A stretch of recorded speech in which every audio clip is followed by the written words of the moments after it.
Le mois des miséricordes, du pardon et de l'affranchissement du feu de l'enfer est arrivé. Le mois du jeûne et d'éveiller en prière surérogatoire est venu. C'est le mois de la bienfaisance et des actes d'adoration. Le mois de la cesse et le mois du délaissement des plaisirs et des désirs.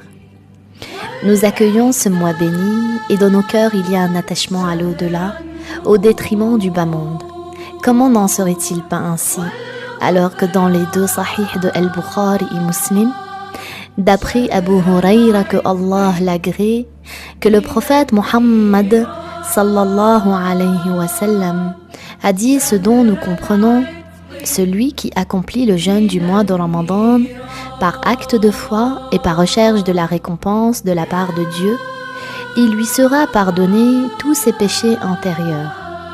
Celui qui accomplit le jeûne de Ramadan par acte de foi en Dieu et en étant satisfait de son obligation de jeûner et par recherche de la récompense de la part de Allah, il ne va pas détester ce jeûne obligatoire et il ne va pas douter à propos de sa grande récompense. Allah lui pardonnera ainsi les péchés qu'il aura faits par le passé.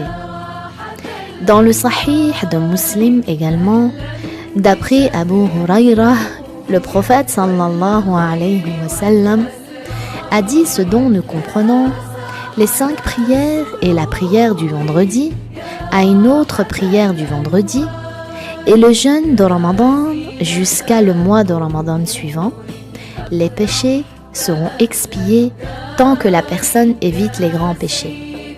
Nous accueillons le mois de Ramadan avec le repentir. Nous nous repentons à Dieu, lui qui est miséricordieux et qui accepte le repentir.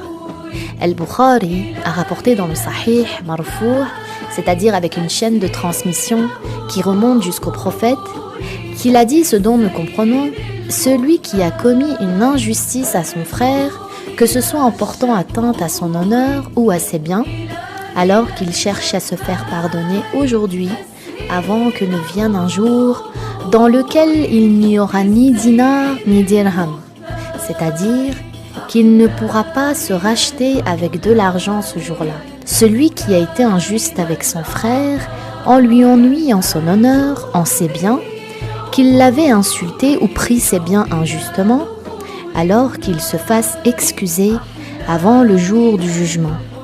Car s'il n'en se décharge pas dans le bas monde avant l'au-delà, les dinars et les dirhams d'argent ne va pas le racheter. Il ne pourra pas se décharger avec de l'argent au jour du jugement. Au jour